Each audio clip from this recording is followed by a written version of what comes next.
Hola, ¿se me escucha? Sí, ¿Me podrían, no sé si es mejor que me admitan por el celular o para que, dale. para que se Dale, escuche? Quizás desaparece un celular ahí. dale. A ver, que termina en 4777. Dale, te admito por el celular entonces.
Ahí se me escucha. Bien. Pero escucho. Por favor.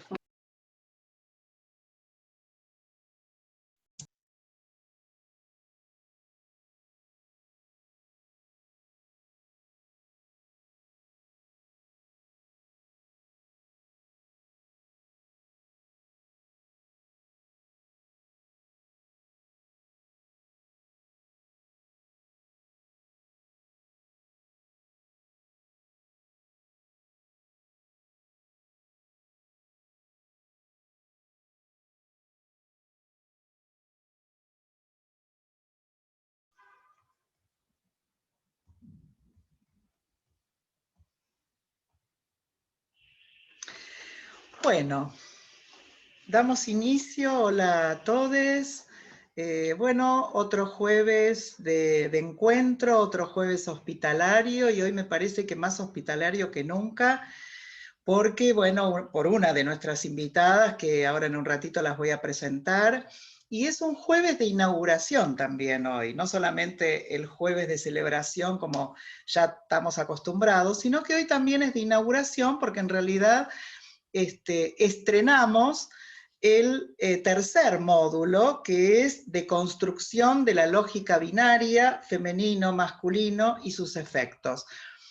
Inauguramos entonces este módulo, vaya con qué tema, ¿no? Un tema sobre el que necesitamos interrogaciones, y por eso las invitadas e invitados de este espacio, Flor Surmani, Tamara Tenenbaum, Bruno Bonoris, Leonardo Leibson. Con él vamos a finalizar todo este recorrido a lo largo del mes de octubre, desde distintas pertinencias, de distintas lecturas, no solo desde el psicoanálisis, sino que para nosotros va a impactar, como es lo que estamos intentando con toda esta interrogación, en nuestras prácticas.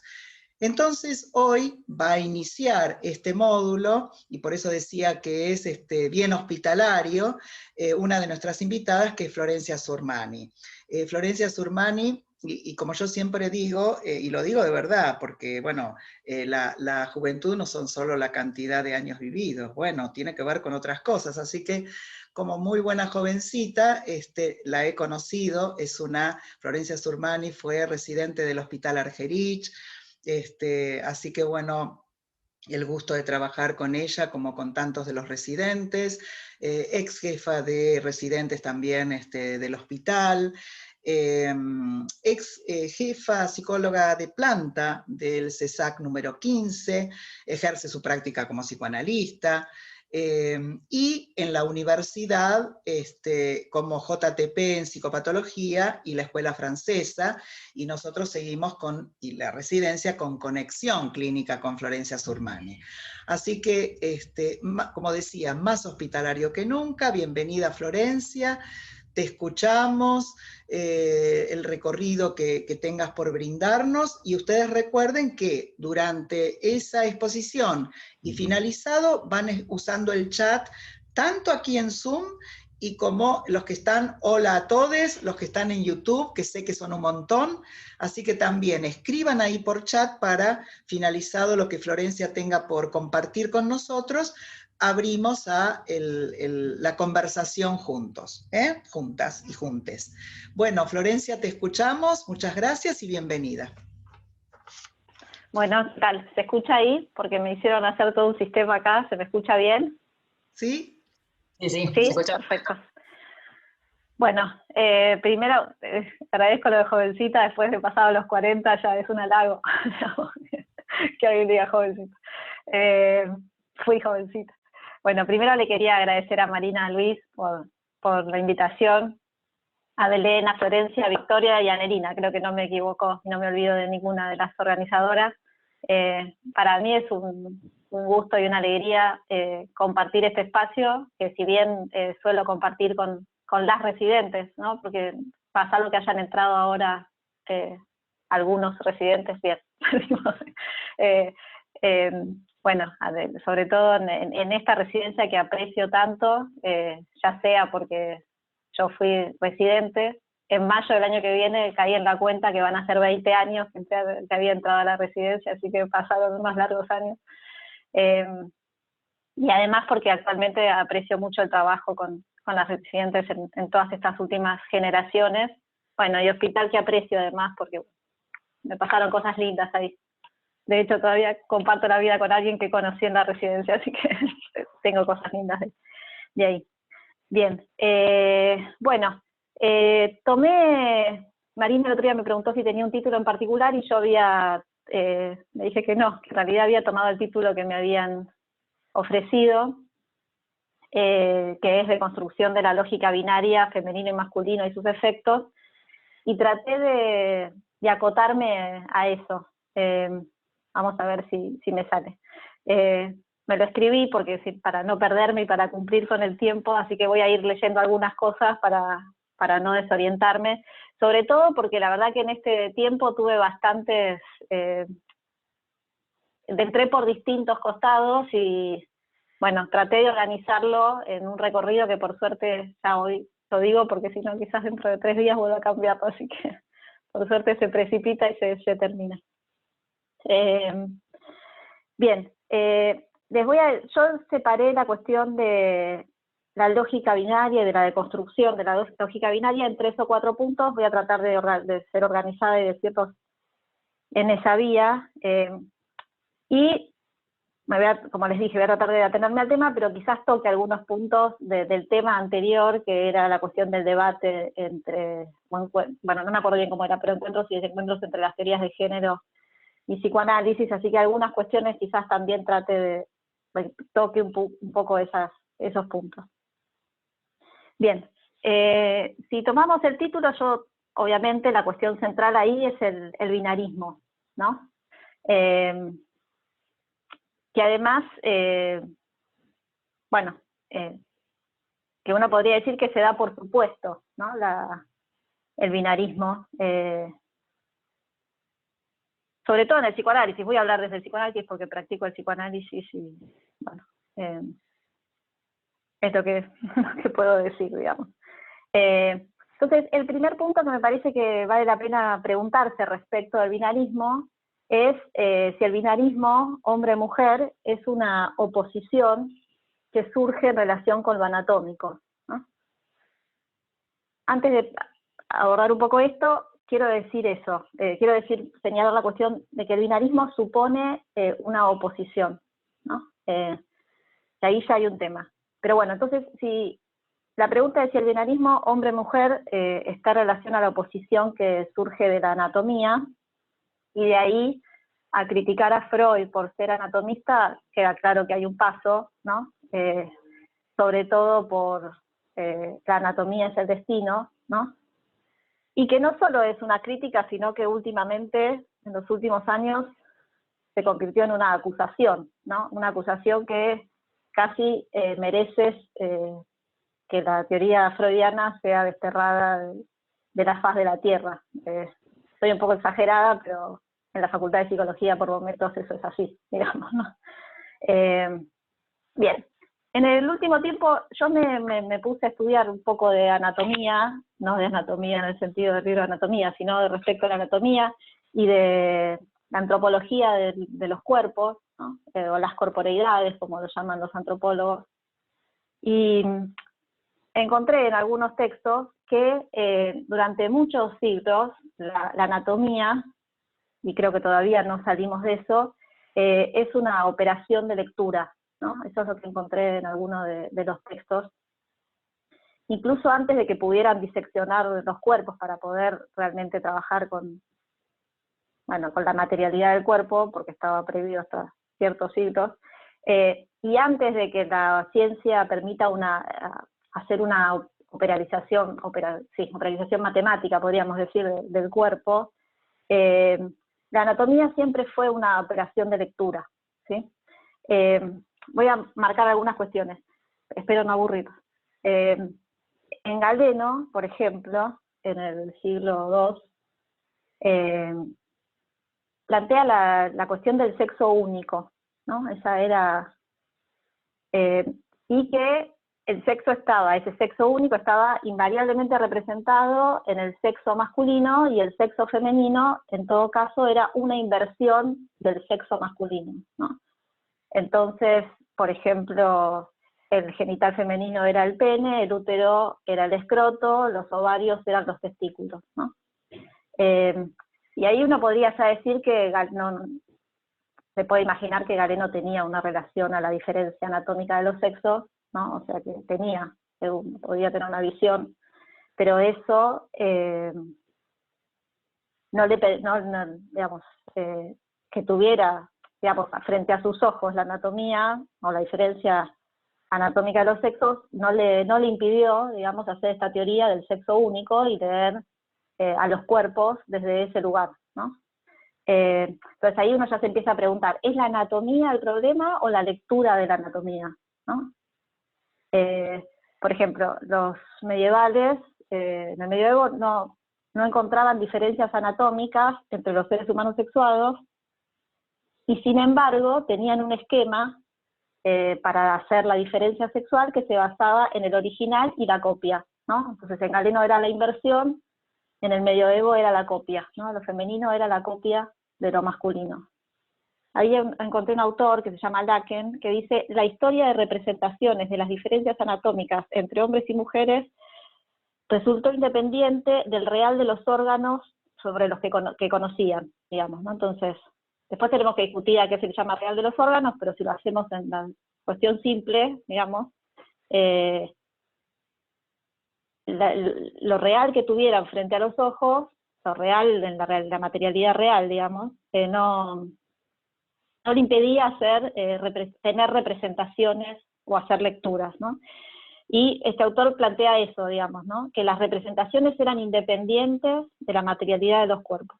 Bien, y quedaba siempre algo indiferenciado, ¿no? Entonces uno podría decir que no hizo falta la ciencia anatómica para hacer una lectura donde la mujer era inferior o secundaria a lo masculino.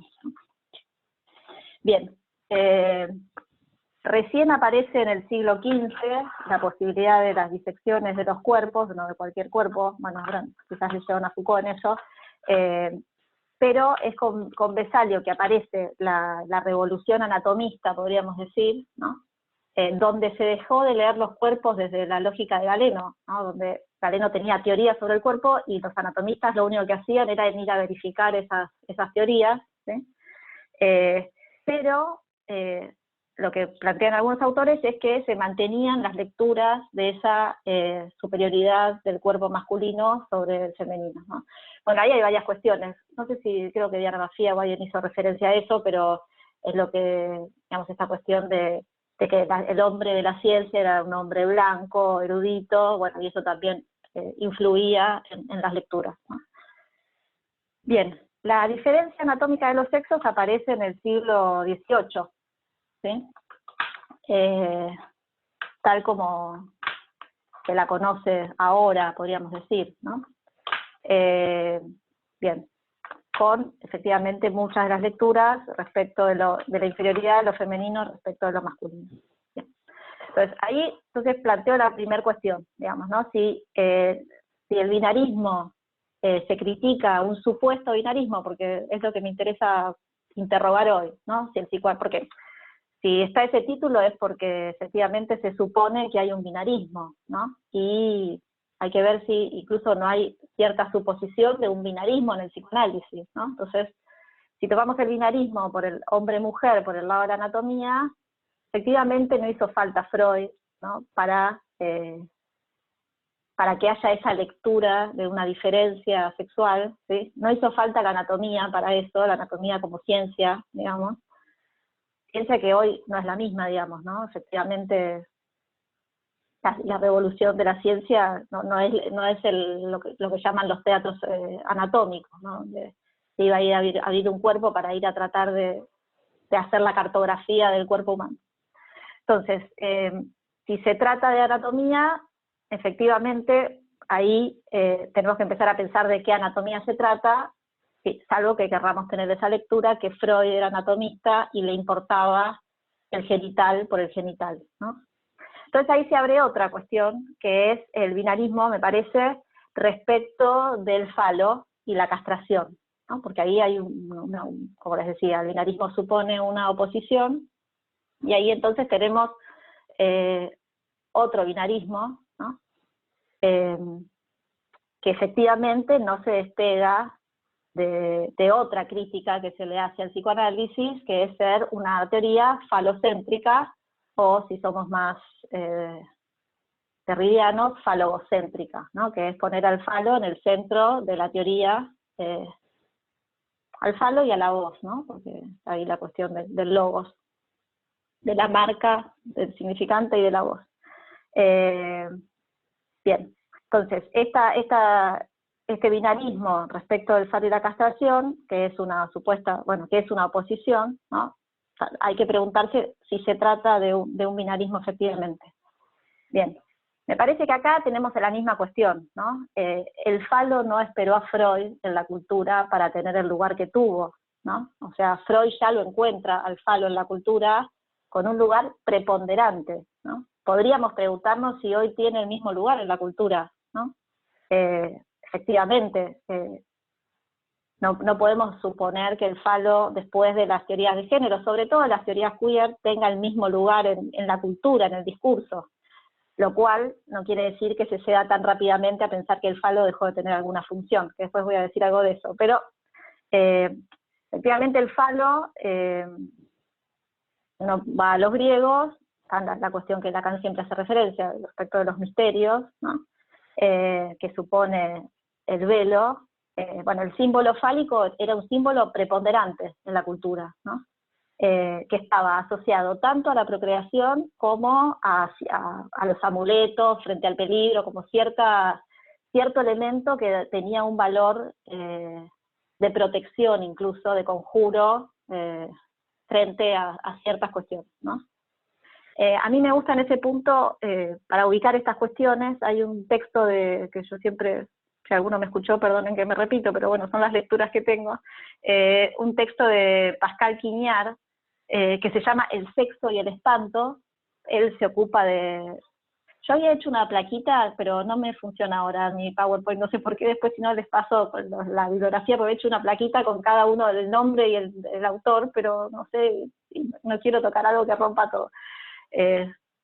Bien, en este texto del sexo y el espanto, que es un ensayo sobre el pasaje de la sexualidad griega a la sexualidad romana y todo lo que eso, digamos, influyó para el tipo de sexualidad que heredamos. Bueno, él ubica, bueno, además tiene una frase hermosa que me parece que es fundamental para el psicoanálisis, no es un psicoanalista, que dice que ubica el exilio de la existencia que supone la subjetividad para el psicoanálisis, que dice, venimos de una escena en la que no estuvimos, ¿no? Así empieza el libro, que me parece que también va a tocar la cuestión de la sexualidad, ¿no? Y cómo efectivamente venimos de una escena donde no estuvimos, ahí se construyen incluso el mito del Edipo en ese agujero, ¿no?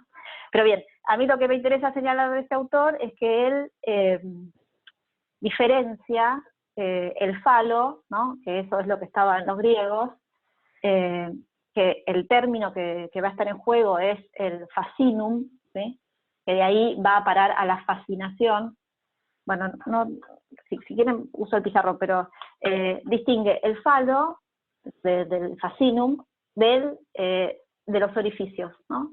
Para los griegos, uno podría decir, los cuerpos se diferenciaban en esas dos vertientes, ¿no? Que no necesariamente es una oposición, son dos vertientes. Entonces, los orificios y el falo, que estaba asociado, por eso está esta raíz. Veo un mensaje de que no me ven. ¿No me ven? ¿Se ve? ¿Se ve y se escucha? Bien. Sí, no voy a se mirar ve el y chat. se escucha. Sí. No, porque miré ahí y dije, no se ve, y dije, es terrible esto ¿no? Aprendí a admirar a los conductores de televisión que hablan como si nada, con 27 cosas que les pasan alrededor. Bien, entonces les decía que el falo, que tiene esa raíz de fascinum, ¿sí? De la fascinación, que es, el fascinum era todo objeto que atrapaba la mirada, ¿no? Y ahí ya hay toda una genealogía, uno podría decir, que Lacan toma en algún lado, o uno podría decir que el psicoanálisis hereda, que es la relación que hay entre el falo, esa fascinación de la mirada y la visión, ¿no? Que no es lo mismo que asociar al órgano que se ve, ¿no? Ahí hay todo un lineamiento. No sé si podré usar el pizarrón, no sé quién está como... Dale, ya te comparto pantalla. Dale. Ahí donde dice pizarrón. Sí. Ahí te digo, ¿eh? Sí, sin apuro.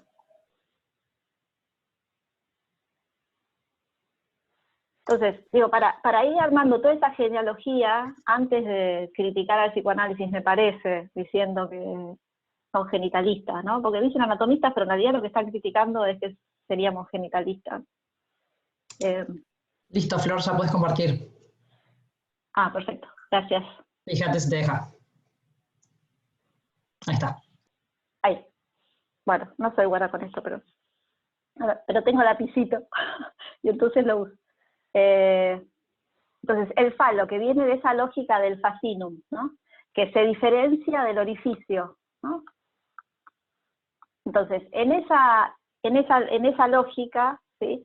Que toca algo de la mirada, y que ahí me parece que hay algo interesante, no me quiero ir demasiado lejos, pero San Agustín, por ejemplo, no sé dónde lo tengo anotado en algún lado, decía respecto de los cuerpos que todo lo que estaba, no lo voy a encontrar, a ver, sí, lo que Dios ha ocultado de los ojos humanos es inescrutable, ¿no? O sea que ahí, digamos, los siglos que estuvo atrapado, podríamos decir, el psiquismo respecto de lo que se prestaba a la visión y lo que no se prestaba a la visión, ¿no? Yo últimamente, a veces, últimamente no, pero doy el mismo ejemplo porque hace un par de cuatrimestres me pasa algo en la facultad. Yo a veces doy el falo en una de las materias de la facultad. Imagínense que me están esperando con cuchillo y tenedor, ¿no? La mayoría de los estudiantes, porque el falo es algo que es bastante problemático. Pero incluso hoy en algunas de las grillas o algunos libros que se recomiendan respecto de la ESI, está esa referencia, ¿no? Del niño varón, que se toca el órgano que tiene y que se lo puede ver, y la niña, he visto varias imágenes con un espejo haciendo contorsiones para ver qué tiene entre las piernas, ¿no? Bueno, entonces, vuelvo un poquito. Entonces, esa diferencia entre falo y orificio, ¿no? Podríamos decir que ya ahí está en juego la mirada, la preponderancia de la mirada, que ahora voy a ubicar alguna cuestión de cómo Lacan algo hereda de eso, y de hecho en Freud uno podría decir que todas las referencias a la castración tienen alguna referencia a la visión, ¿no? O sea, si ustedes buscan, efectivamente eso está. Y uno podría decir, en Freud, el falo, si bien uno no puede negar que Freud hace referencia al órgano genital, y de hecho se llama la organización genital infantil, y tiene el órgano como referencia, la organización genital infantil no es una genitalidad a secas, ¿no? Es un genital que se aborda desde una premisa simbólica, ¿no? Que es la premisa universal del falo, la premisa universal del pene, que supone, por eso, esa premisa, perdón el papelón que estoy haciendo con la escritura, que supone un todos tienen, ¿no? Ay, no sé por qué puse una S, porque me va este lapicito. Ahí estaba la S, era esa. Supone un todos tienen, ¿no? Y entonces ahí empieza a haber un problema en la lógica freudiana, que es el problema de la lógica fálica, que cuando se inscribe un elemento de un lado, del otro lado aparece su ausencia, ¿no? Pero antes de eso, la premisa universal, que es una premisa simbólica, me interesa ubicar eso, supone una simbolización, ¿no? Y es el drama en el que está atrapada la sexualidad humana, ¿no? Por lo menos la lógica de la sexuación en Freud y en Lacan supone una simbolización. Lacan lo mejora, digamos, le da una perfección a eso, que es decir, que supone una asunción simbólica, ¿no? La sexuación siempre se trata de una asunción, y ahí hay algo simbólico que está en juego, pero la cuestión es cómo se simboliza, ¿no? Y en el seminario 3, por ejemplo, hay una referencia a eso, cuando Lacan dice la frase o una cita que supongo que para ustedes es famosa, por lo menos para mí, cuando Lacan dice, no hay, diremos, simbolización del sexo de la mujer en cuanto tal, ¿no? Y eso queda para siempre, digamos, por lo menos es un eslogan que queda fijado, pero la frase sigue, y Lacan dice, en todos los casos, la simbolización no es la misma, no tiene la misma fuente, el mismo modo de acceso que la simbolización del sexo del hombre. Entonces, es verdad que no hay, pero Lacan dice no tiene la misma fuente, ¿no? La simbolización no es la misma, ¿no?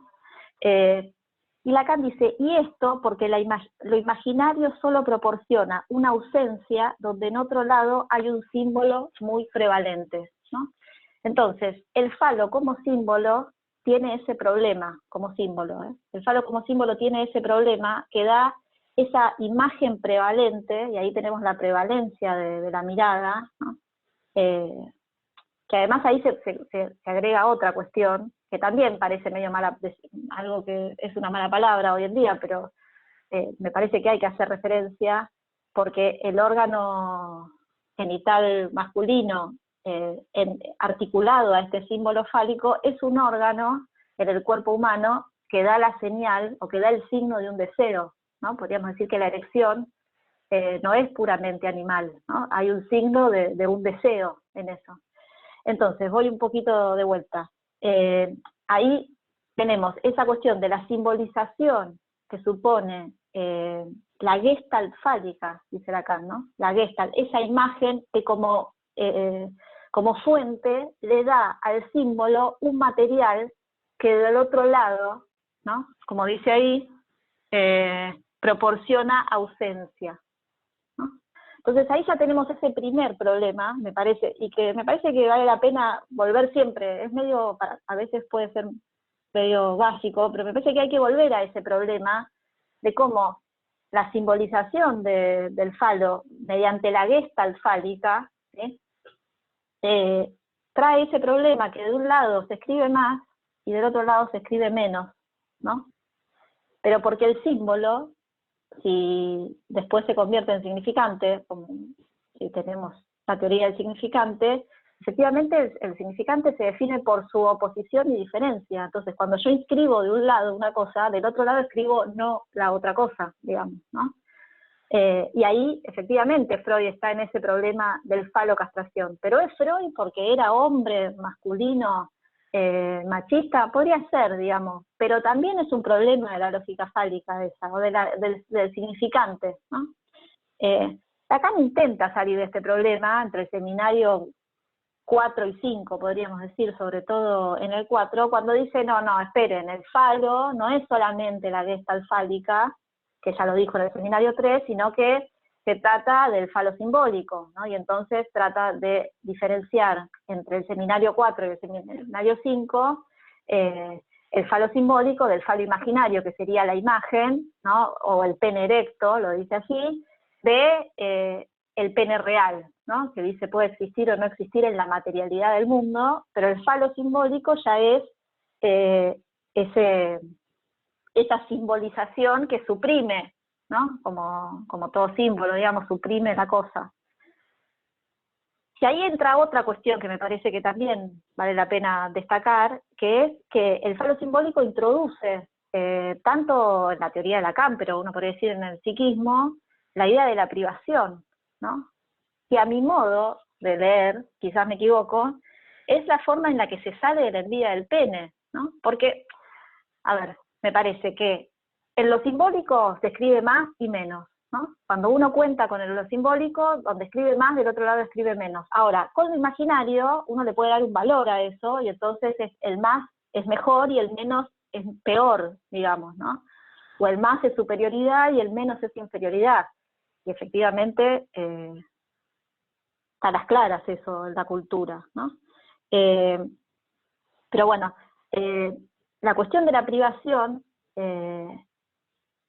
cuando Lacan dice el falo simbólico, cuando hace su elaboración y dice la mujer en realidad está privada del falo, ¿no? Entonces dice, decir que no tiene el falo es lo mismo que decir que lo tiene. ¿Por qué? Porque yo estoy en un lugar simbólico diciendo eso. Entonces, da ese ejemplo que deben conocer de la biblioteca, ¿no? Entonces cuando dice, si yo tengo del 1 al 24, y entre el tomo 10 y el tomo 12, digo, me falta el 11, acá dice, en lo real no falta nada, es porque yo estoy desde lo simbólico, con este aparato simbólico de contar, digo, me falta, pero si yo no tuviera el aparato simbólico de contar, en lo real no falta nada.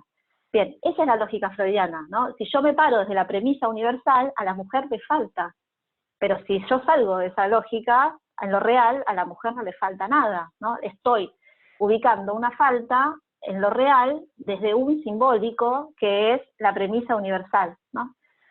Entonces, ahí uno puede decir, ahí salimos de la envidia del pene, porque la envidia del pene, a mi entender, freudiana, es de las niñas que desde ese lugar se leen en falta y entonces le tienen que dar, pero cuando Lacan dice, uno podría decir, es una frustración, ¿no? La envidia del pene es la frustración, es suponer que hay un otro completo, que la cosa podría estar completa y a mí me falta, ¿no?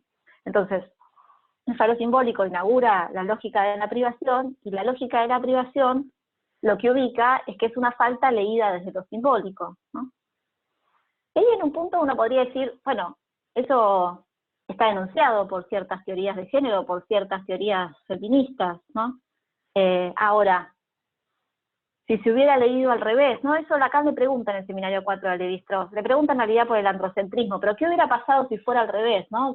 ¿Por qué? Que es una pregunta que me parece que vale la pena hacérsela, ¿no? Bueno, pero ¿por qué el falo tuvo esa lectura y por qué se dice que no tienen pene y por qué los hombres no se dicen que no tienen vagina, clítoris, vulva y como se llame el órgano genital femenino? Bueno, uno puede tener la respuesta de, bueno, porque toda la herencia de la cultura masculina, machista, heteropatriarcal, hizo que la cosa fuera así, digamos. Bueno, pero también uno puede decir, bueno, si la cosa hubiera sido distinta, hubiéramos salido de esta lógica donde de un lado se escribe más y del otro lado se escribe menos, ¿no?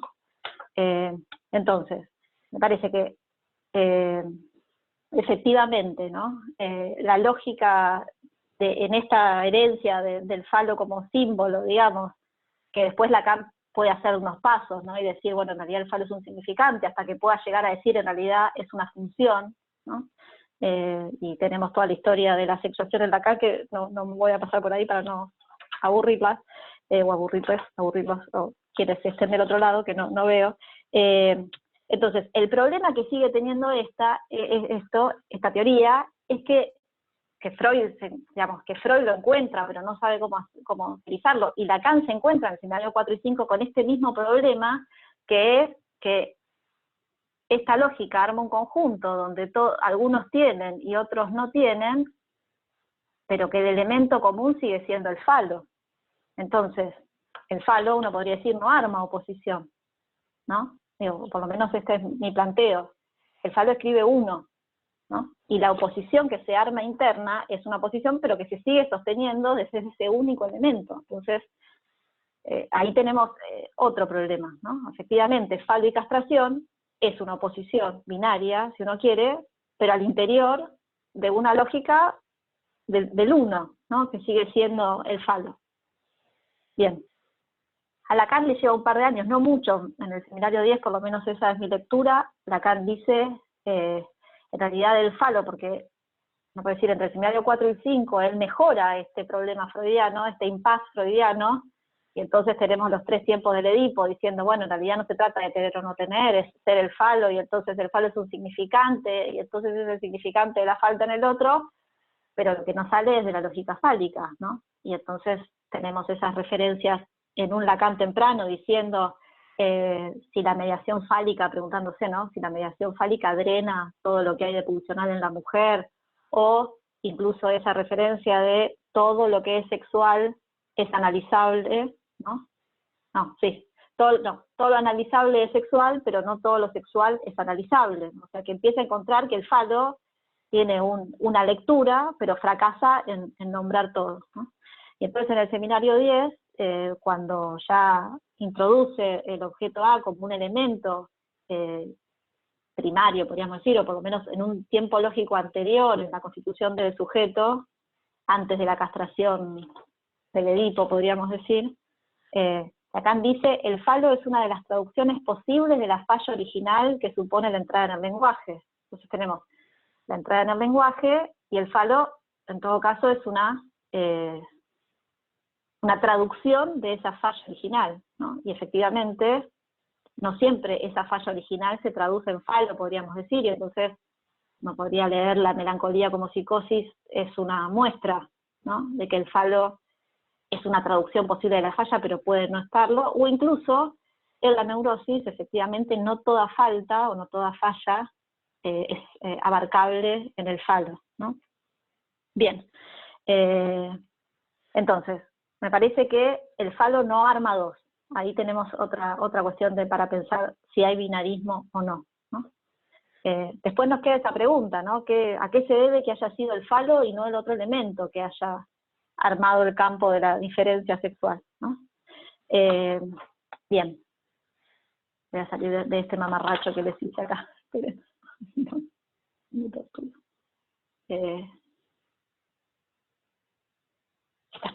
Bueno, el tercer punto, me dicen cómo voy con el tiempo, ¿no? Yo voy bien, ¿no? Hasta y media tengo. El tercer punto es sí, perfecto, hasta y media. el binarismo. Y media, 40. Gracias.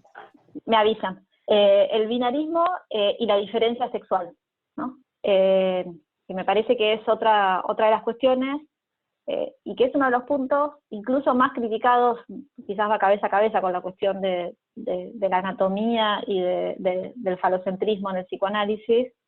Yo reuní esa crítica o esa cuestión en 2 puntos, debe haber más. Por un lado, la idea de que la diferencia sexual, que el psicoanálisis siga sosteniendo la diferencia sexual, que además otra vez se la supone anatómica, me parece que no. La diferencia sexual consolida el binarismo, ¿no? Porque hay 2, y ese binarismo hombre-mujer, promoviendo categorías de género binarias y heterocentradas, ¿no? Bien, efectivamente es otra de las críticas, ¿no? El psicoanálisis es heterocentrado. Bien, ahí hay varias cuestiones. Hay un texto de Kopiek, es una filósofa, después les paso cómo se escribe. Hay dos textos interesantes de ella, uno es El sexo y la eutanasia de la razón, que es más complejo, este es más sencillo, que se llama Aún, o ENCOR, que es el nombre del seminario 20, un esfuerzo más para defender la diferencia sexual. Kopek plantea que lo que las teorías de género intentaron desterrar es dos cosas, que haya diferencia y lo sexual de la diferencia, ¿no? Ahora voy a, por entender lo sexual como esta lógica binaria y heterocentrada. Bien, entonces, si se entiende, se le critica al psicoanálisis la idea de que la diferencia sexual supone digamos, un sistema heterosexista o heteronormativo que divide a los sujetos en dos categorías, ¿no? Y supone una relación natural entre ellos. Estas son algunas de las críticas que encontré en un libro que se llama Teoría Queer y Psicoanálisis, de Javier Sáez. Bien. Bueno, ya es particular, ¿no? Primero que hay dos categorías, que ya es discutible, y segundo, que hay una relación natural, ¿no?, entre el hombre y la mujer. Bueno, ¿quién podría pensar que se trata de natural, ¿no? Desde 3 ensayos en adelante me parece que nadie podría considerar que hay una relación natural entre hombre y mujer, ¿no? Además de, por ejemplo, Lacan criticar la teoría post-freudiana del objeto genital total, ¿no? Pero bueno, efectivamente, ahí hay otro punto que me parece que vale la pena interrogar o ubicar, digamos, que la heterosexualidad es histórica, no está desde siempre, ¿no? No hay nada natural en la heterosexualidad, me imagino que no hace falta que lo aclare, pero surge, ahí les recomiendo otro libro, me parece que es muy interesante, que siempre lo recomiendo, que es La invención de la cultura heterosexual, de un autor que se llama Tin, T-I-N, así como suena, que él ubica, es un historiador de la sexualidad Foucaultiano, y ubica dónde surge la heterosexualidad como, no solo como práctica, que existió siempre, sino como cultura, ¿no? O sea, que no solo existan relaciones entre hombres y mujeres, sino que exista un culto a la pareja heterosexual, en el arte, en la música, en la literatura, en el arte plástico, ¿no? Y este autor ubica que eso surge con el amor cortés en el siglo XII, que antes de eso había cultura homosocial, ¿no? Porque además sabrán que el término heterosexual surge en el siglo XIX y homosexual en el siglo XVIII, o sea que no eran términos, ¿no?, que estuvieran en juego. Entonces, de lo que se trataba era una cultura homosocial, de un lazo fraternal, ¿no?, antes de la heterosexualidad, un lazo fraternal entre varones en relación al rey, ¿no? Y la heterosexualidad irrumpe con el amor cortés, y que este libro es el relato de la resistencia a la heterosexualidad durante un montón de tiempo, digamos, en 3 puntos, ¿no? En la lógica del rey, digamos, en la lógica de la iglesia y en el discurso médico, ¿no? Como cada uno de sus discursos rechazaron a la heterosexualidad por el solo hecho de que la heterosexualidad supone a la mujer, ¿no? Después el libro termina diciendo la heterosexualidad incluyó a la mujer dejando a las mujeres afuera, ¿no? Como todo, digamos, como siempre, digamos, ¿no? Pero es interesante leer ahí cómo, podría decir, este autor, que es Foucaultiano, digamos, me parece que no tiene por qué decir lo contrario a una lógica, o por lo menos no es tan afín al psicoanálisis freudiano, termina ubicando que lo otro, lo hétero, es la mujer, no es la pareja entre hombres y mujeres, ¿no? Sino que lo que irrumpió como otro, como hétero, ahí es la mujer, que es un poco la teoría lacaniana, ¿no? Y también ubica que la oposición no era homosexual-heterosexual, sino que era homosocial-heterosexual, ¿no? Entonces, que incluía a la mujer como género, pero también incluía lo sexual en la cultura, ¿no? Hay partes que son desopilantes de la resistencia de la Iglesia a soportar a la mujer hasta que la acepta solo que sea virgen, digamos, ¿no? Es muy gracioso como lo cuenta. Pero incluso, a ver si... me parece interesante porque es un autor que claramente no debe tener un interés por Freud, pero dice lo siguiente: la idea de que el amor heterosexual era lo más natural del mundo empezaba a admitirse y ganaba terreno. Sin embargo, el psicoanálisis naciente cuestionaba claramente esta ilusión naturalista. Así, en 1905, en 3 ensayos sobre la teoría sexual, Freud explicaba que la heterosexualidad no es un hecho inmediato de la conciencia. Palabras de Freud. El interés sexual exclusivo de los hombres por las mujeres es también un problema que necesita ser elucidado y no es un simple hecho basado en una atracción que surgiría en última instancia de un proceso de naturaleza química, ¿no? Eso es lo que dice Freud en 3 ensayos. Bien, ¿cómo pasamos de ahí a que se critique al psicoanálisis como una práctica heteronormativa? No lo sé. Quizás hay psicoanalistas heteronormativos. Yo tengo mis ideas, las podemos discutir después. Bien, entonces les decía que el binarismo, la diferencia sexual, por un lado, es criticada en esta idea de que el psicoanálisis impone un binarismo hombre-mujer en una relación heterosexual, y la segunda es que la diferencia sexual supondría una ontología, ¿no? Que le daría una esencia a los seres hablantes, ¿no? Que produce esencialidades. Entonces, al hablar de hombre y mujer, el psicoanálisis creería que hay hombres y mujeres, que hay esencias femeninas y masculinas.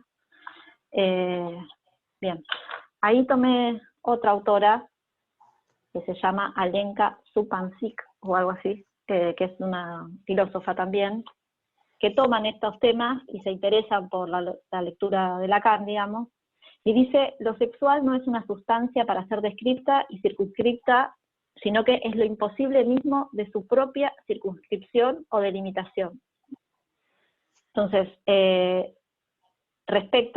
hace una diferencia con las teorías de género, con la teoría de la performatividad, de que lo simbólico, supuestamente, que no es solamente lo simbólico, sino esa reiteración, ¿no? en el tiempo de prácticas que generan una identidad, plantea que hay ser en lo simbólico, excepto, dice, que hay lo real, ¿no? Que lo que el psicoanálisis en relación a la performatividad supuestamente le viene a poner un cuño es que no solamente hay simbólico y que hay sujeto que solo hay sujeto en lo simbólico, sino que también hay lo real, ¿no? Pero que ese real no es un ser ontologizable, podríamos decir, ¿no? Entonces, que el sexo en ese punto no es ontologizable, que es más bien, dice, la piedra en el zapato con el que tropieza la ontologización del sexo, ¿no? Bien, y ubica de una manera no muy lacaniana, pero este punto, digamos, pero en otros términos, pero sigue siendo lacaniana, perdón, me equivoqué, la sexualidad separa, dice, exilia al sujeto de sí mismo, ¿no?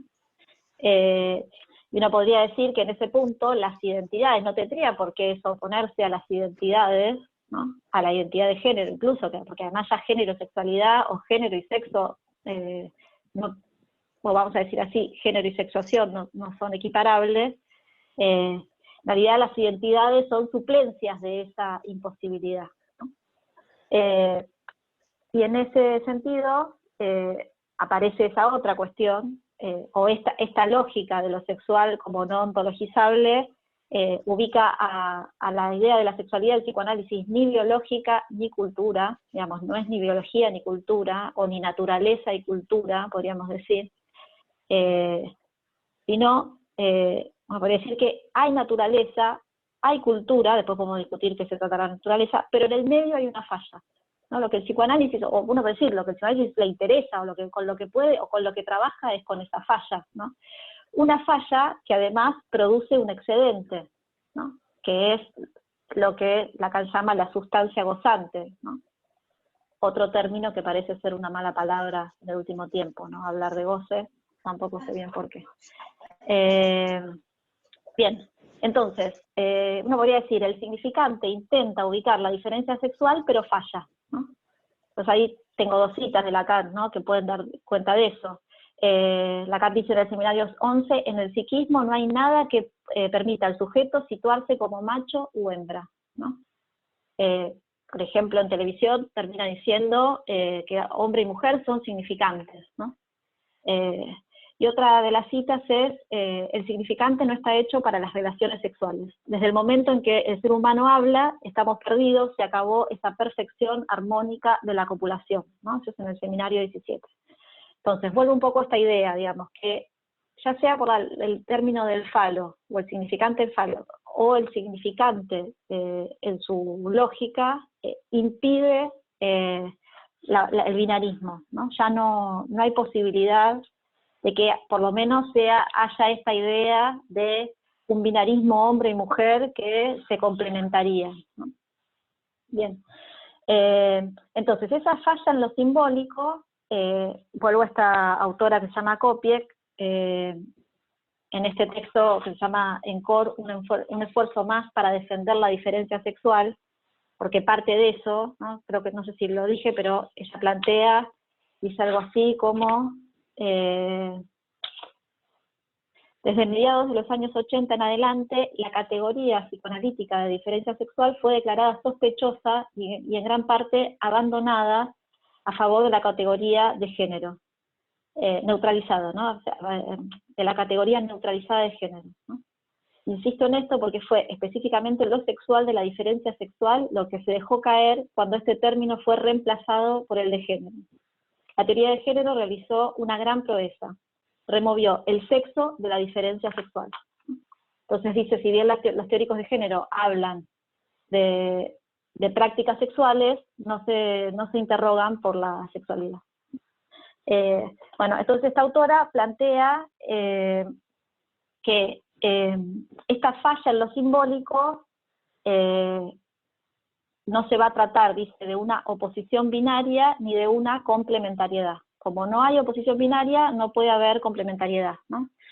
Es el uno, dice, el uno que insiste en su inscripción, y entonces esa falla, que no se va a tratar de complementariedad, se trata de suplencia, y está haciendo la referencia a las fórmulas de la sexuación, ¿no? Donde de un lado se organiza el campo del todo desde el falo, ¿sí? Y por el otro lado, una lógica que no es falo, digamos, o no todo es falo. Entonces, ahí me interesó lo que ella plantea, esta autora plantea respecto de la suplencia, porque no sé si vieron, siempre salimos medio al paso diciendo, bueno, la suplencia es un suplemento que no es el complemento, y lo leemos en oposición al complemento, y más o menos salimos, ¿no? Y encontré una referencia que no sabía, que dice, esto está en un libro que se llama Ser para el sexo, que es la recopilación de estas tres filósofas, en realidad dos filósofas y de Enrique Sebasco. Dice que la suplencia, perdón, es que les leo, pero así lo digo bien, es un término de la retórica francesa del siglo XVIII que se ubica como sinónimo de catacresis. Catacresis quiere decir lo siguiente, es una figura retórica que consiste en usar metafóricamente el nombre de una parte o miembro de una persona o animal para designar una cosa que carece de un nombre específico. Por ejemplo, pata de una mesa, ¿no? Las mesas no tienen patas, esas patas de la mesa no tienen un nombre específico, y entonces se usa esta figura de la retórica que es la catacresis, ¿no? Entonces nombra la sustitución no de un término, ¿sí?, por otro, sino de un término por la ausencia de otro, ¿no? Entonces no es la sustitución de esta oposición binaria, sino que ahí hay una ausencia. Entonces dice, el término suplementario soporta la marca y el peso de la ausencia, lo cual implica decir, ningún vínculo sexual equivale jamás a una proporción, a una ratio, o a una fórmula escribible, ¿no? Entonces, ahí hay otra autora que es Enrique Sebasco, que ubica que la diferencia sexual no se trata de una oposición binaria, ¿sí?, sino, en que eso está, se los leo, no, eso es de Supancic, espera, un minutito, así lo dijo precisamente, ya que veo que me queda poco tiempo, me empiezo a ordenar, porque si no me voy. Dice, la diferencia sexual plantea el problema del 2, precisamente porque no puede ser reducida a la oposición binaria o ser explicada en términos del 2 numérico binario. no es una diferencia significante de modo que defina los elementos de la estructura. No puede ser descrita en términos de rasgos opuestos como una relación de entidades dadas preexistentes a la diferencia, ¿sí? Entonces, la solución que da es como pensar ese 2 de la diferencia sexual, que no sea un binarismo, que no sea una oposición, o una oposición que ontologice y le dé un ser, no sé si me siguen, hasta ahora si les hice mucho lío, plantea ubicar algo más originario que la díada, ¿no? Que es el corte, ¿no? Ella propone que el corte es lo que produce el 2, ¿no? Entonces, que lo que está en relación a la diferencia sexual es el corte, ¿no? Bien, hay otro texto que se puede usar para leer esto, que es un curso que está publicado ya de Nieves Soria del año pasado, que se llama La sexuación en cuestión, ¿no? Ella plantea ahí, como tomando a Kopiek, que no hay 2, ¿no? Que en todo caso hay 0 y 1, o en todo caso, esto lo agrego yo, hay 1 y A, digamos, pero no es el 1, 1, 1, 2, digamos, ¿no? Que podrían, ni sumándolos, ni potenciándolos, llegar a 2, ¿no? Bueno, ahí ella hace un planteo de que el sexo no es binario, sino dual, tomando una crítica que hace a Segato, pero no voy a tener tiempo de desarrollar eso, pero entonces el corte ubica 2 modalidades de falla, ¿no? Entonces está el lado izquierdo y el lado derecho, pero no es que el lado izquierdo y el lado derecho son una oposición binaria, sino que está ese corte, y donde efectivamente la castración, no podríamos decir, el corte que está en juego es la castración que produce, ¿no? Ese 2, ¿sí? Es la condición del ser sexuado, y es el precio que se paga por entrar en el lenguaje, ¿sí? Bueno, ahí tengo algunas referencias, pero voy a decir esta que es la más prolija. Lacan en el seminario 19 dice: la castración es lo que vuelve imposible el enunciado de la bipolaridad sexual como tal, ¿no? ¿Por qué? Porque la función fálica arma el 1 y no permite la bipolaridad sexual, ¿no? Bueno, ahí en relación al corte podemos volver a la cuestión de la anatomía, como Lacan en el seminario 10 trata de decir, además que dice que Freud se equivocó al decir que la anatomía es el destino, si uno lo lee de esa manera, pero ubica como la anatomía, el tomos, supone el corte, ¿no?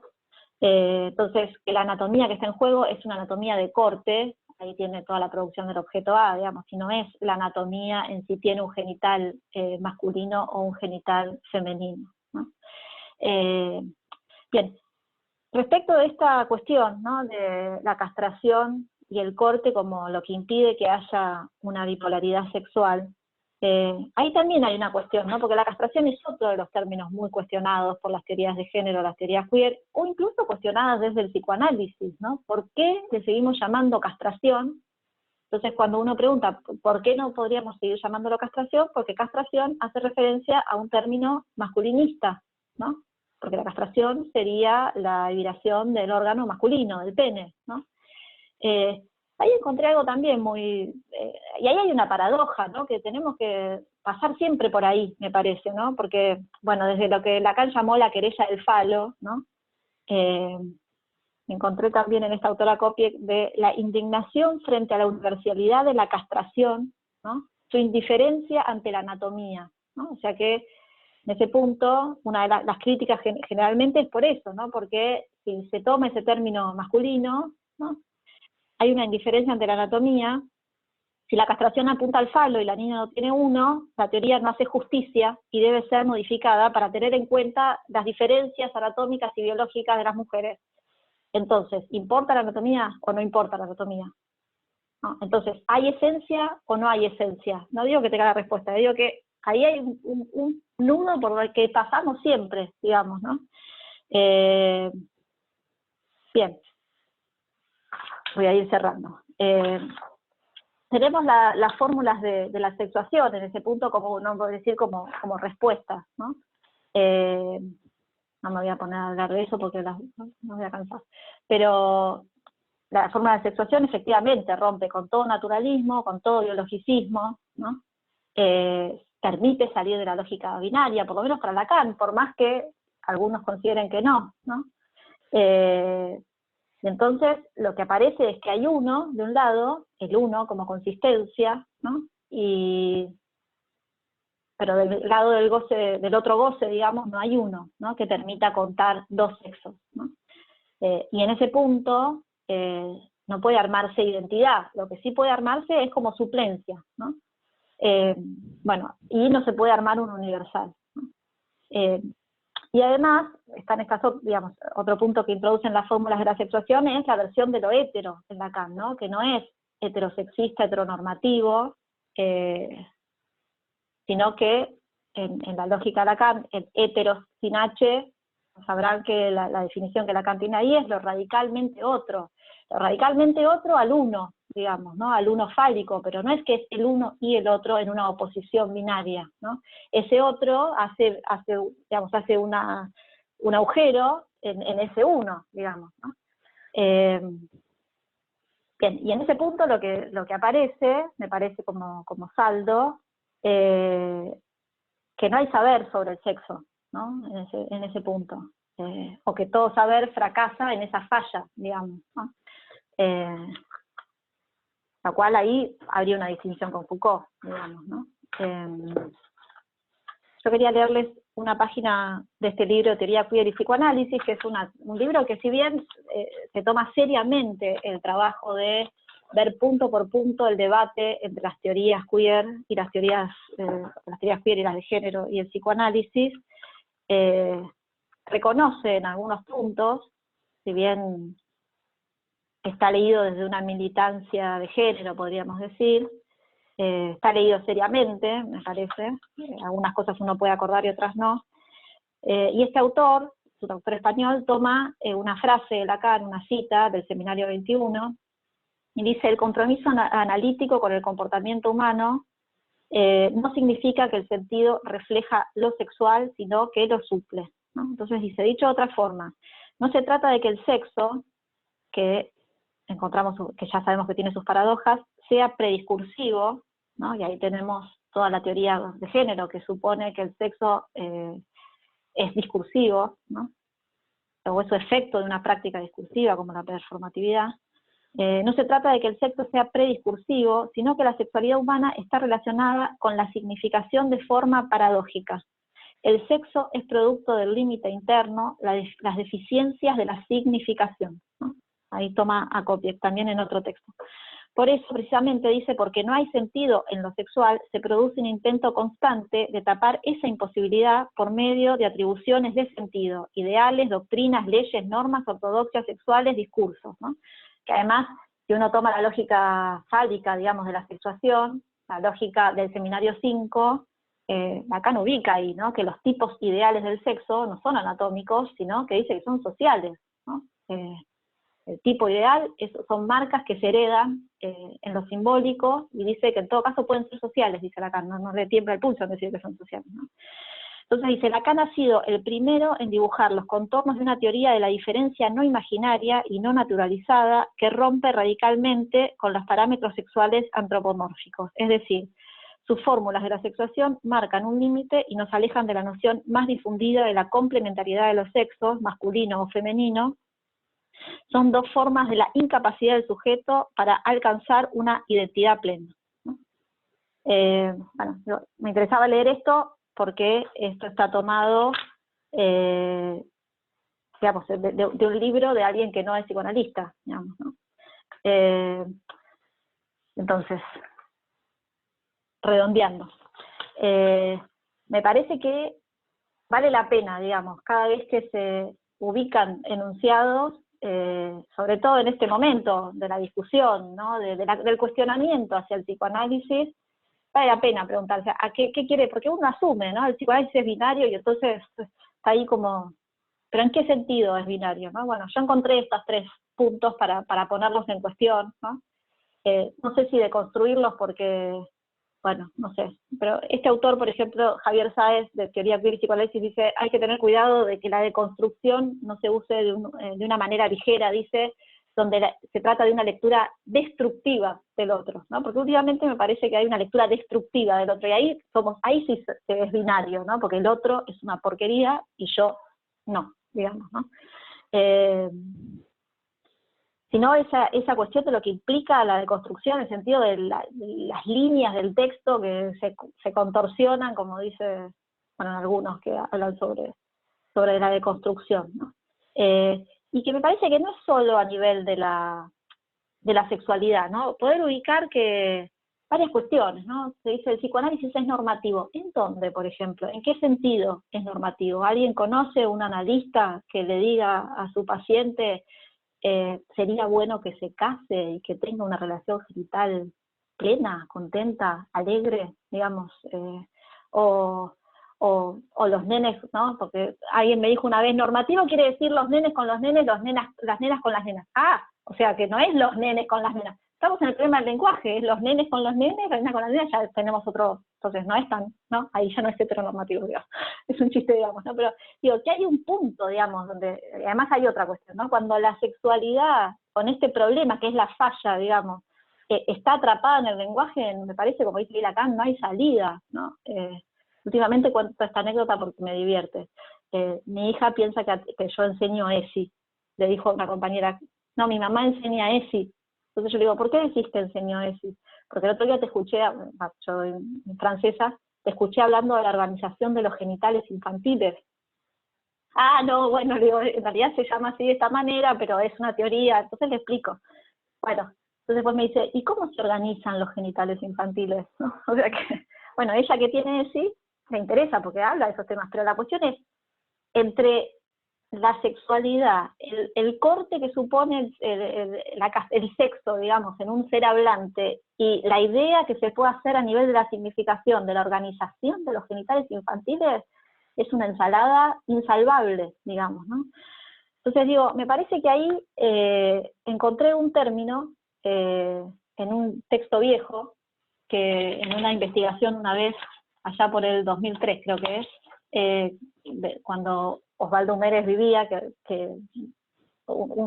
una cuestión que trabajábamos sobre la retórica, y ahí encontré que hay una salida, digamos, la salida de la oposición binaria, me había olvidado que eso está publicado, no puedo pasar, es efectivamente bajo la vía de la retórica, no de la dialéctica, porque la dialéctica sí, o que vamos a decir, el psicoanálisis como experiencia dialéctica al principio de la enseñanza de Lacan, ¿no?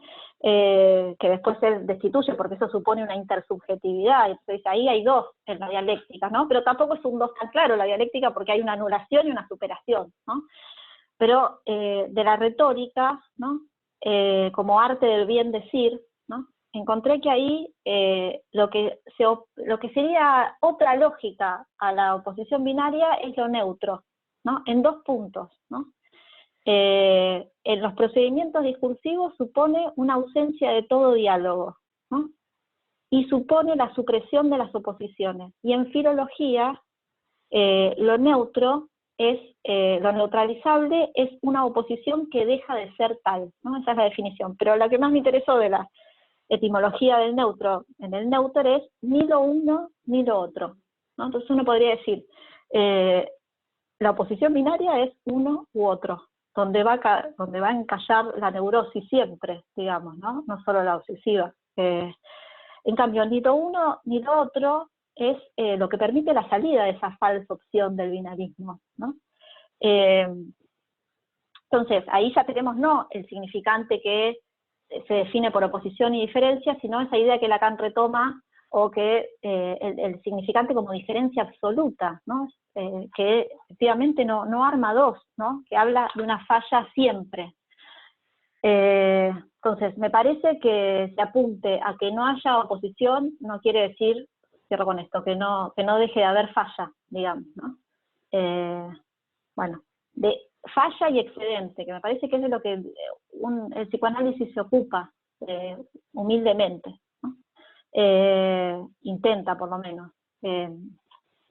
Bien, tengo algunas cosas más, pero no las quiero agotar. Perdón si fue así como rápido, pero tenía varias cosas dejé al lado, pero bueno, este era el recorrido.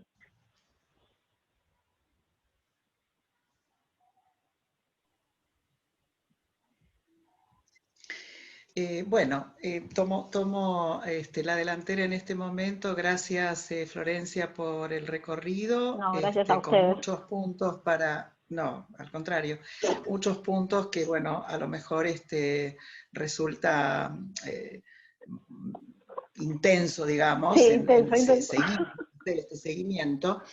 Pero bien vale la pena porque por ahí tomaría esto mientras mis compañeras van ubicando, en caso de que hubiera preguntas de ambos lugares, como para traer a la conversación. Y es que,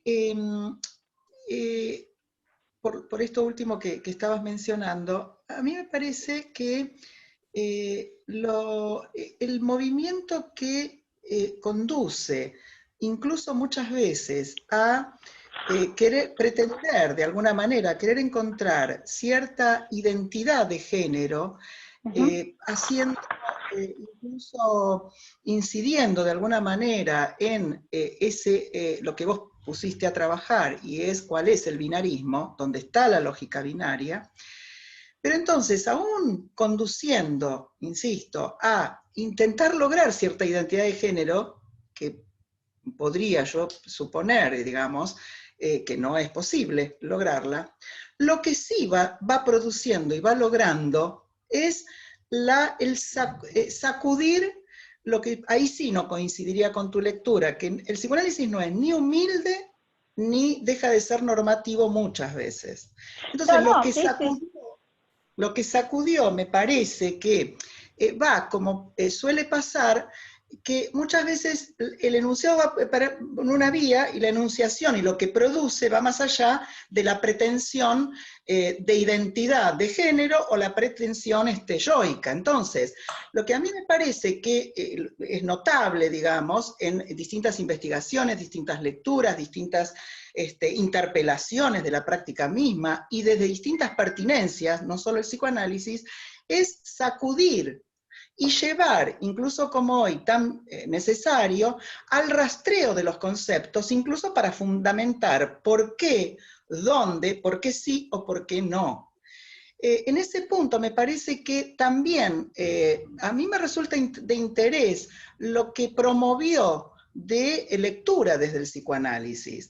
Y en este punto diría, que me parece entender a dónde ibas, que desde las formulaciones mismas, el psicoanálisis no apunta ni a una identidad, ni a una complementariedad de sexos, ni a una complementariedad que reúne. Ahora, lo que nosotros tenemos que revisar es la práctica del psicoanálisis, porque el psicoanálisis suelto no anda, anda situado cuando se sostiene un lugar en esa práctica.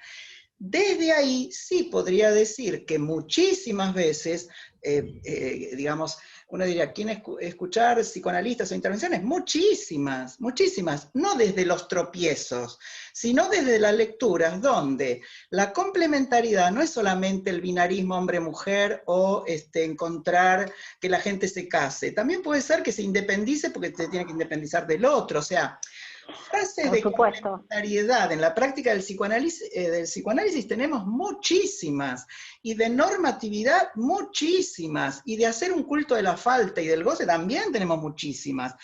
Entonces, sí, a mí me entonces parece, habría que pensar ahí. Sí, dale, sí, ahora te digo. eso, sí. me parece que lo que quería, digo, para promover a la conversación y a las preguntas sobre el recorrido, que justamente lo que se puso de manifiesto, que es lo que traías y promueve, y me parece también necesario, es lo que sacudió a la revisión también, para seguirte, digamos, ahí, a la revisión de los conceptos, para no decir, como decías hace un ratito, hacer pasar chicha por limonada, es decir, decir falocentrismo y no saber ni qué se está diciendo, decir alguna formulación desde las fórmulas de la sexuación de Lacan y no haberlas leído, o intentar establecer como etiquetas respecto del psicoanálisis, cuando en realidad lo que se hace es una destrucción porque no se leyó esa formulación. Entonces, que promueva este rastreo, a mí me parece que ya es una consecuencia, pero imprescindible, o sea, que algo sacudió, que justamente no es ni la identidad, ni la reunión. Justamente no es eso, ni la complementariedad, justamente es poner a trabajar los distintos discursos, también el del psicoanálisis. Es desde ahí que a mí me parece interesante, digamos, interesante digo a lo que empujó, a lo que promovió. Sí, estoy totalmente de acuerdo. No sé si te entendí bien, pero lamento si se entendió otra cosa, digamos, al contrario. Yo, por lo menos, por ejemplo, respecto del falo, desde que salí de la facultad, me parece que era un término que ni siquiera se tocaba, digamos, ¿no? O sea, que cada vez que incluso los pocos textitos que había sobre el falo, era necesidad, demanda y deseo, y uno dice, ¿por qué tomo esta parte y no la cuestión del falo? Estoy totalmente de acuerdo. La complementariedad, que efectivamente... sí, yo no sé si es algo que se haya entendido otra cosa o que no, Flor, si la enunciación fue por otro lado, pero Flor, es lo que me promovió tu lectura, tu planteo, ¿no? Que se entendió. Lo que me promovió para no, está bien. empezar. No. Sí, no, me parece que por eso decía que a mí me interesa cuando está, digamos, cuando se hacen esos cuestionamientos, a mí me parece que vale la pena hacerse la pregunta, incluso respecto de la anatomía, por eso decía, de la materialidad del cuerpo, porque incluso Butler misma, ¿no? En su evolución teórica termina diciendo, a ver, ¿qué hacemos con la materialidad del cuerpo, ¿no? Porque, y por eso escribe Cuerpos que importan, me parece, ¿no? O incluso, ¿qué hacemos? Porque ya tenemos un simbólico distinto, ¿no? En estos años, desde, no por la identidad de género, la ley de identidad de género es un efecto de de un movimiento, me parece, respecto de la corporeidad, desde el manifiesto cyborg, podríamos decir, como paradigma, donde plantea un cuerpo post-genérico, post-edípico, digamos, ¿no? Donde ya no se trata del cuerpo, como dice la ley de identidad de género, del cuerpo, del cuerpo biológico, sino del cuerpo asignado al nacer, ¿no? O sea que ya tenemos un cuerpo en nuestro simbolismo actual, que quizás no es el de donde yo nací, digamos, que está asignado en un discurso, ¿no? Eso cambia las cosas, ¿no? Y efectivamente el psicoanálisis y con la complementariedad también se puede, a mí me parece que en eso Butler tiene razón cuando dice, ojo con promover ciertas cosas de género, ¿no? Porque dice, uno podría decir, incluso la perspectiva de género en el psicoanálisis también podría apuntar a la complementariedad en el sentido de marcar un ideal, ¿no? Y estoy de acuerdo que efectivamente no es el psicoanálisis como teoría, quizás como teoría puede tener todos sus vaivenes, que si uno se mete ya con el falo, meterse con el falo, Lacan no dice lo mismo en ningún momento, ¿no? Y ahí cualquier elemento que uno tome, y los que argumentan de cierta manera dicen, bueno, pero si yo agarro un elemento, después te dice otro contrario y entonces no dice nada. No, o sea, hay una genealogía de los elementos, hay un contexto de por qué cada vez, o uno podría decir, el psicoanálisis toma su teoría de la práctica, ¿no? En ese punto quizás es excepcional. No sé si es lo que pasa últimamente, pero uno podría decir, por lo menos Freud Freud se armó la teoría en la clínica, pero lo que quería decir, a ver, me perdí un poco, pero lo que quería decir es que en ese punto yo estoy de acuerdo que lo importante es hacerse la pregunta, volver a pasar por esos cuestionamientos, y que no es la teoría psicoanalítica, es el psicoanálisis practicado por sujetos, ¿no? Con su yo, con sus ideales, por eso me parecía interesante lo de la neutralidad, digamos, porque ahí no es solamente borrar el yo, sino cómo se hace cada vez, y efectivamente el acto analítico no es todo el tiempo, cómo se hace cada vez, fallidamente y contingentemente, poder salir de esa oposición binaria, poder salir de la complementariedad, o poder salir de que también es parte de la existencia, ¿no? De cubrir esa falta, digamos, ¿no? Pero sí, estoy totalmente de acuerdo con lo que planteaba. Flor, bueno, muchas gracias por el recorrido. No, por favor. Muchísimo por la presencia. Te acerco un comentario y una pregunta que hicieron tanto por YouTube como por acá. En este medio, Jason Ramírez pregunta, ¿cuáles creerías que son los desafíos del psicoanálisis, si los hubiera, en el marco de las discusiones con otros cuerpos del saber, teorías de género, filosofía.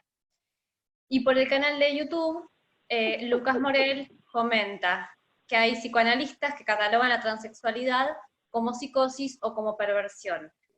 Y comenta que más normativo que eso no hay, porque confunden lo real con lo anatómico. Sí.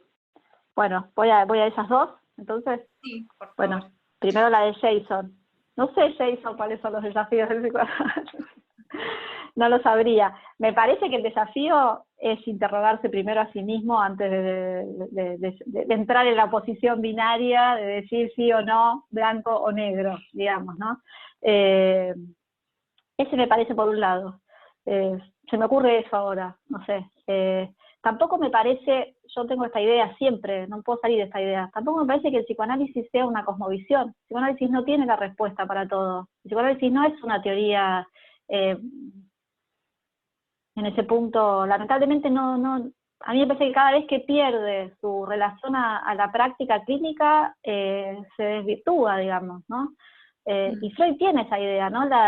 Creo que en Contribuciones al Movimiento Psicoanalítico dice eso, la difusión del psicoanálisis tiene un problema, o sea, trajo problemas al movimiento psicoanalítico, porque no sé si todo es, porque si no se vuelve normativo, en ese punto sí me parece que tiene el riesgo de volverse normativo, de hacer una teoría del saber sobre todo, ¿no? Entonces, sobre todo uno hace una teoría del saber basado en el psicoanálisis, ¿no? Entonces, si el psicoanálisis dice tal cosa, me trae un elemento, entonces yo desde el psicoanálisis digo, según el psicoanálisis eso es. No, para mí eso no es el psicoanálisis.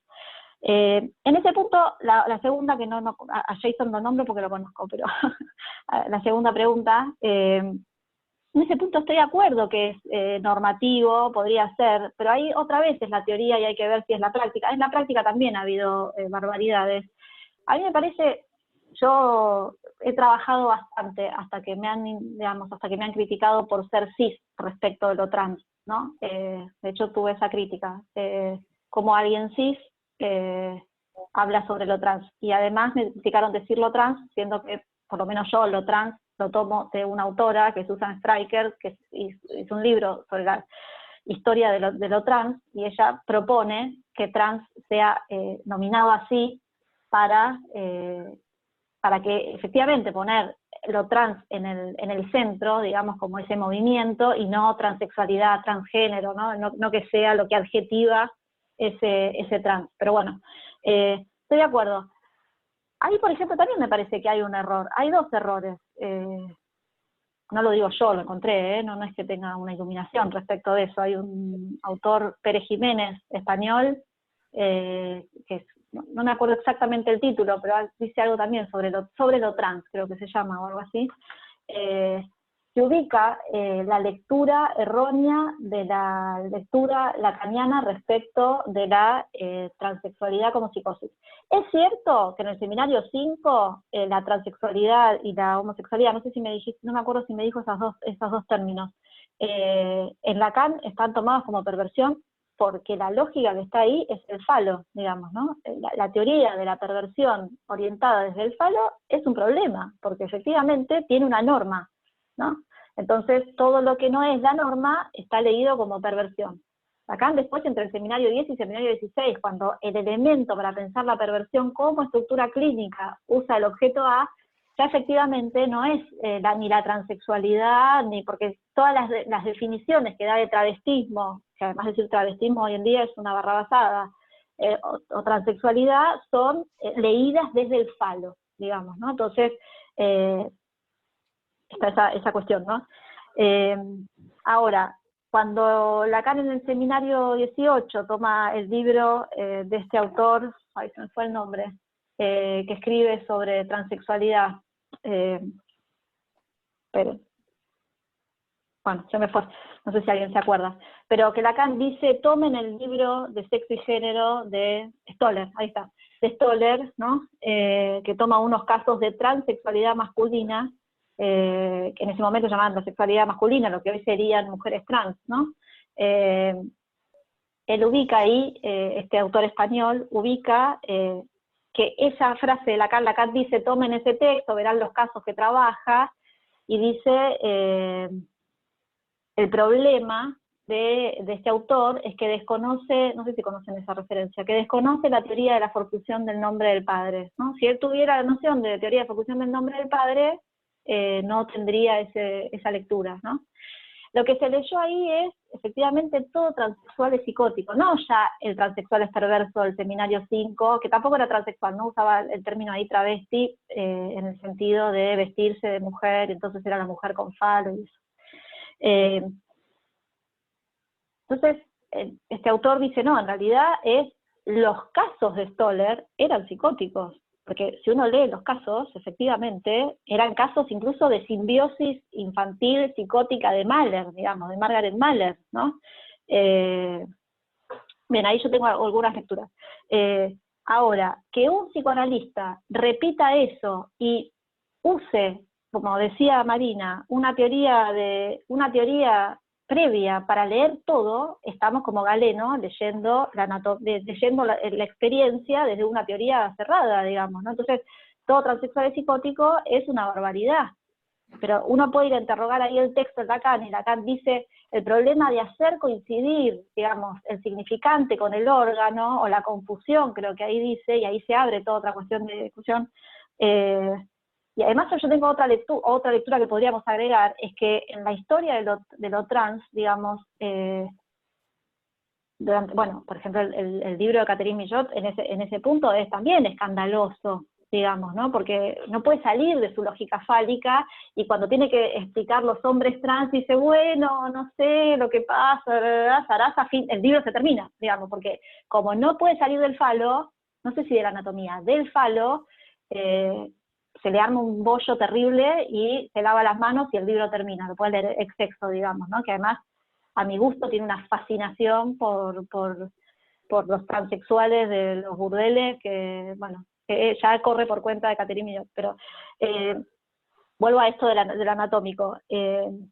Digo, en la historia, digamos, incluso, también son lecturas, no es una idea que yo se me haya ocurrido,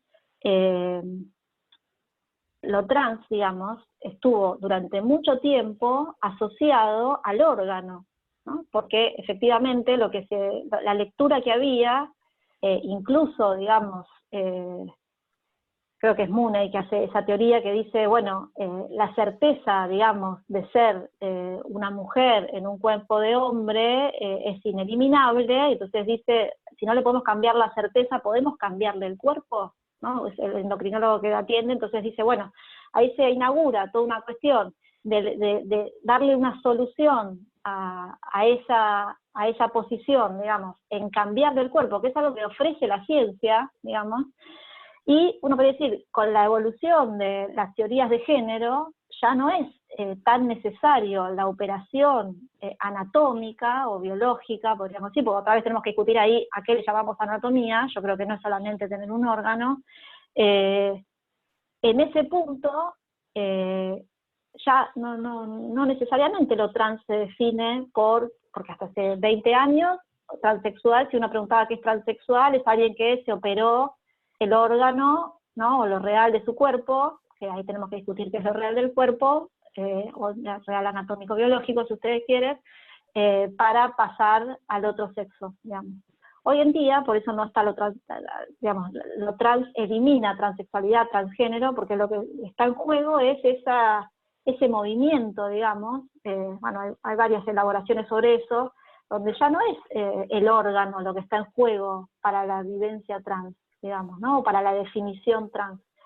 Entonces, si el psicoanálisis, si alguien no se puso a leer, a ver, no solo adentro del campo del psicoanálisis, sino por fuera del campo del psicoanálisis, lo que implica lo trans, efectivamente es normativo, pero yo no sé si es solamente el psicoanálisis, no sé, por lo menos es mi postura, digamos, ¿no? Me parece que ahí efectivamente,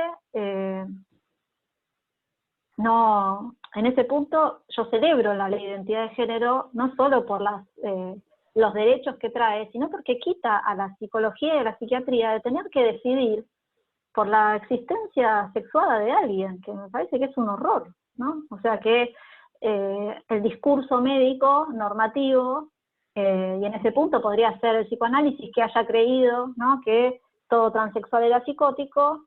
Bueno, a mí me parece que uno puede encontrar también dentro de la lectura del psicoanálisis todo transexual es psicótico, y uno puede encontrar también que efectivamente en el momento que Freud dijo que Schreber tenía un delirio transexual, no estaba pensando que, o sea, porque Schreber tenía un delirio de transformación en mujer, que cuando se miraba al espejo le cambiaba el cuerpo. No tiene nada que ver esto con alguien que se define trans, ¿no? No sé, digamos, ¿no? Entonces, tomo esa cuestión que dicen de que es normativo, pero ahí me parece que otra vez está, como decía Marina, hay que poner a trabajar, digamos, los elementos que están en juego, y no rápidamente cerrar ni para un lado ni para el otro, digamos, ¿no?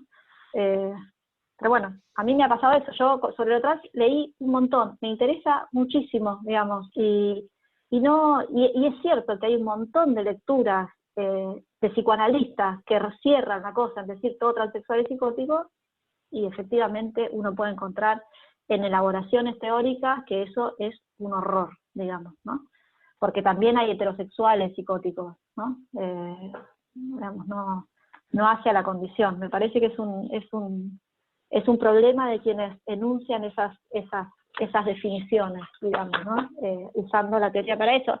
Y también puede ser que la teoría haya generado eso, ¿no? Cuando Lacan dice un montón de barbaridades en el seminario 5, bueno, sí, ¿cuál es el problema? Lacan y Freud dice un montón de barbaridades, sí, pero la práctica del psicoanálisis no es solamente lo que Freud y Lacan dijo, me parece, no sé. Pero digo, normativo, que me parece que vale la pena preguntarse a qué se refiere con normativo, ¿no?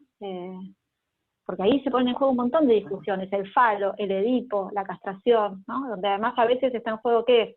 El problema es la función o el nombre, ¿no? El falo es un problema por el nombre o por la función que tiene. Bueno, me caso porque hablo mucho. No sé si te respondí, no encontré el nombre, no encontré quién era el nombre. No sé si te respondí.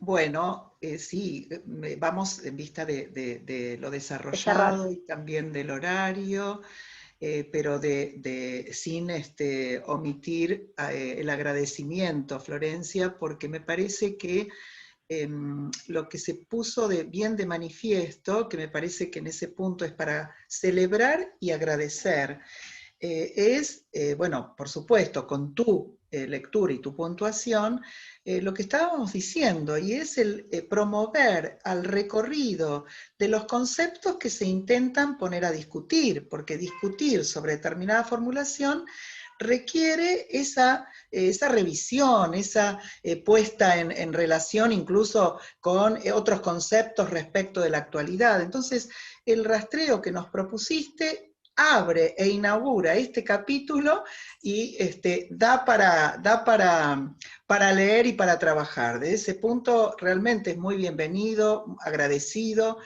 y también, bueno, justamente posibilitar, ¿no?, que esa revisión y esa profundización permita resituarlos a la luz de la práctica clínica, que la práctica clínica es en este tiempo, ni en el tiempo de Freud, en su práctica, digamos, digo que cobra también elementos ahí varios, y en algún caso también removerlos. Es decir, animarse a su remoción y a su crítica, digamos, está todo ese trabajo. Entonces, me parece que, bueno, lo que quería para despedir a esta invitada que inaugura este tercer módulo es agradecerte porque pusiste en ejercicio justamente eso. Bueno, entonces muchas gracias Florencia, y a todos que están por ahí en Zoom y en YouTube. Saber que después de esta primera invitada, el jueves que viene nos acompañará una segunda invitada, que es desde otro discurso, justamente es Tamara Tenenbaum, escritora, periodista, así que continuamos con esta misma revisión el jueves que viene, jueves de celebración y hospitalario. Bueno, a todas, muchas gracias, y finalizamos. Muchas gracias. Bueno, gracias por la invitación y por escucharme tan atentamente y espero que se haya entendido eso, que no es que vengo a defender nada, sino a ponerlo en cuestión. Muchas gracias. Muchas gracias. Muchas gracias. Un gusto como siempre.